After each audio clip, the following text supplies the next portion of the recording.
Hello and happy Valentine's Day, and thanks for recognizing that seeing live is a romantic way to spend an hour. I'm Colion NOIR. Some of you who watch NOIR, which that should be all of you, may remember an episode from a few years back when I got some pretty questionable advice. Check it out. Dude, LaSorte, I was just at Starbucks, man, and I met this chick. She's really cool, really chill, not crazy or anything like that. Yeah, she's like a 9.5 on a scale. Yeah, no, I'm sure she's totally a girl. She's not a dude. Yes, I'm positive, man. So, yeah, I'm gonna be at your place in about 5 minutes, and I need you to teach me how to cook because this chick basically invited herself over to my place. And yes, dude, yes, I'm positive she's not a man. All right.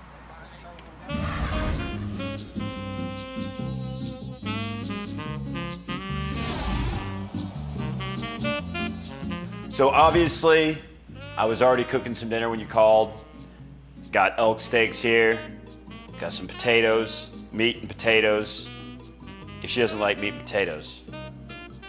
Dude, what if she's a vegetarian? What's that? You know, vegetarians, people who don't eat meat, you know, they think that eating meat is doing harm to animals and they don't approve of it. Nah. I don't want, no. You got to let her know that you're ready for any situation. One of the first things I do on a first date when somebody comes over here is I let them know their gun staged throughout the house in case something happens while they're here.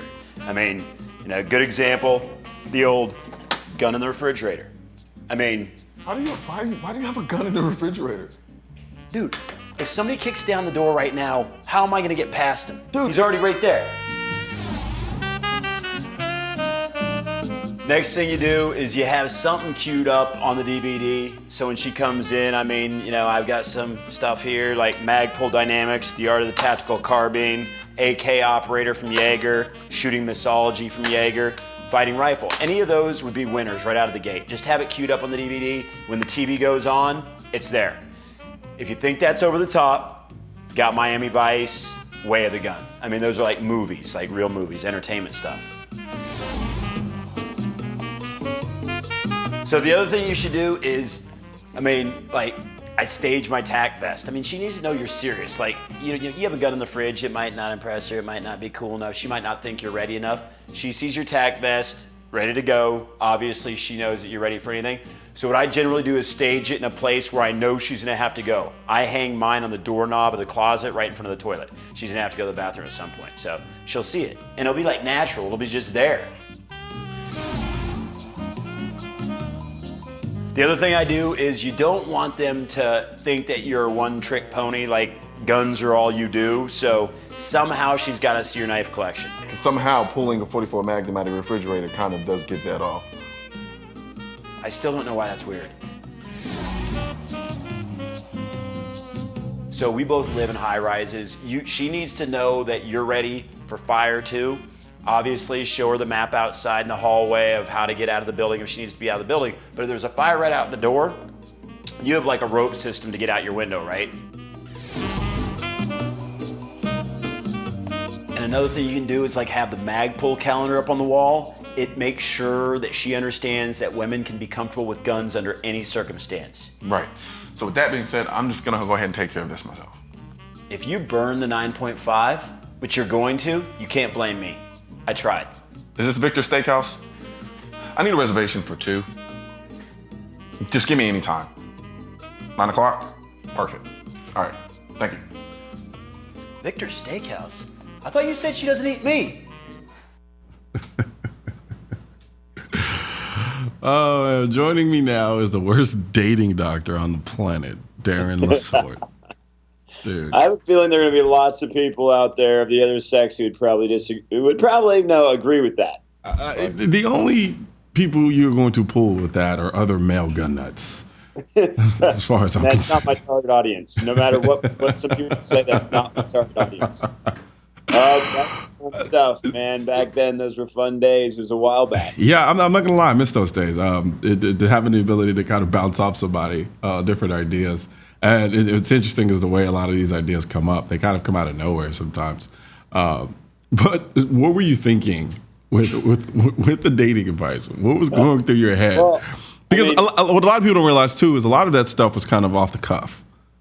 Yeah. You know, It was very spontaneous. You know, you and I were talking about it, and literally we were just trying to come up with stuff. And, you know, obviously, I mean, what's funny about the gun in the fridge is that my friends who see that, like, seriously ask me, like, do you keep a gun in the fridge? I mean, the fact that my friends have to ask that of me is pretty damn funny. I mean, it gets me every time, but a lot of them do have to ask because it's like a 50-50. I don't generally keep one in the fridge. Sometimes I think I should. Yeah. That was my mountain gun, so you knew it was a 44. But, you know, a lot of that stuff was just spontaneous. Yeah, I put a gun in the fridge, you know, put some Jaeger videos on the counter, but we just kind of rolled with it, and it was funny. Yeah. There was a lot of Jaeger going on there. It was a lot of Jaeger The going hot, on. crazy Matrix reference that now has 20 million views. I think they're going to make a movie soon. That was the early part of that. Like, yeah, it's definitely not a dude.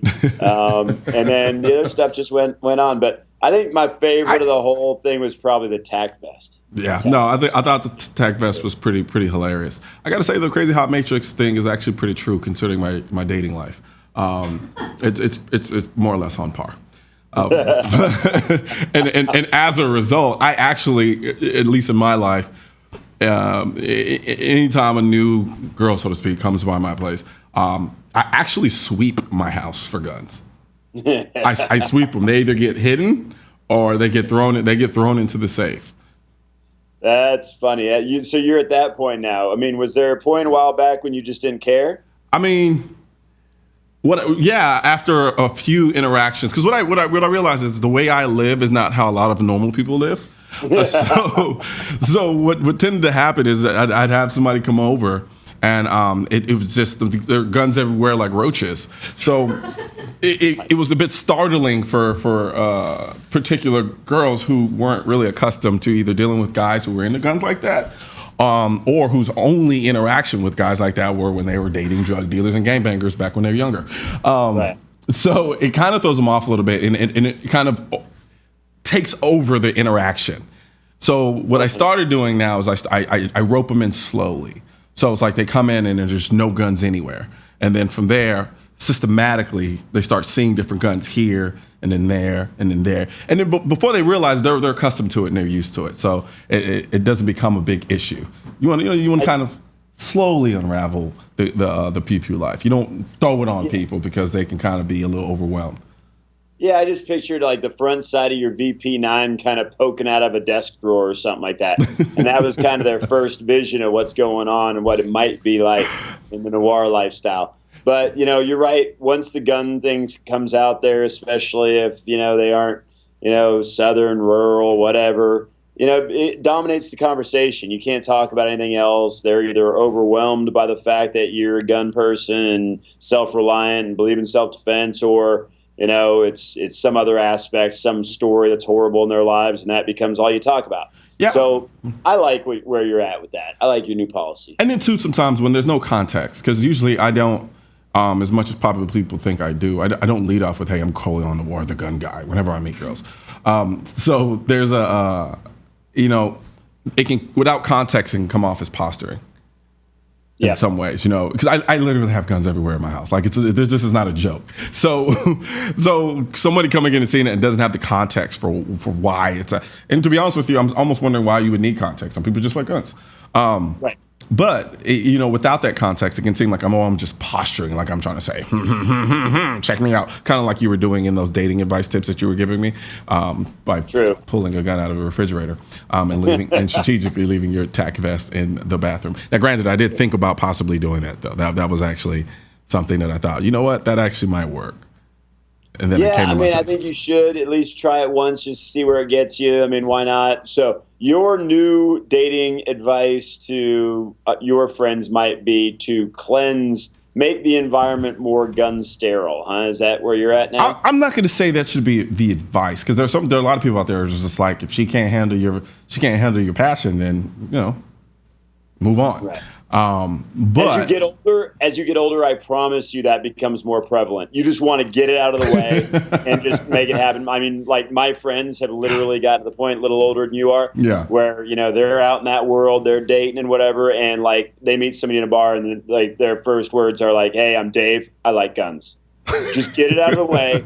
Never becomes an issue. It's good or it's bad. Yeah. They don't waste any time, and they don't need to try to convince anybody who's just a nutcase. So anyway, I guarantee you'll develop more of that as you get a little older. Hey, I don't doubt it. I don't doubt it. I think I'm slowly starting to get there now, because before, for some reason, even when they don't know what I'm doing and we're just kind of conversing, the topic of guns always seems to come up in some shape or form.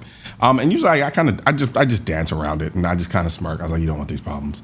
And then for some reason, sometimes they'll keep pushing the issue, almost like they know.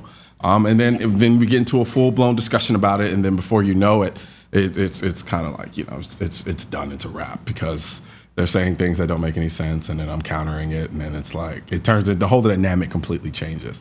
So to be a fly on the wall, but not only are you converting in mass, through means like this, CN Live and Noir and whatever else, but you are taking it one woman by a woman on the Dallas dating scene. I mean, maybe over a long period of time. I mean, hey, for the Lord's work is all I can say. Or maybe not. So we're gonna go to a quick break, and no, but we're gonna. With that being said, we're gonna take a quick break, and when we come back, we're gonna talk about this list that was generated Valentine's Day. See, I so don't practice Valentine's Day. I don't even know how to say it. There was a list that was generated by Fox News that kind of purported to tell us what the best gift advice are for men and women during Valentine's Day. I didn't know women actually got men gift on Valentine's Day, but what do I know? So let's take a quick break, and we'll be back.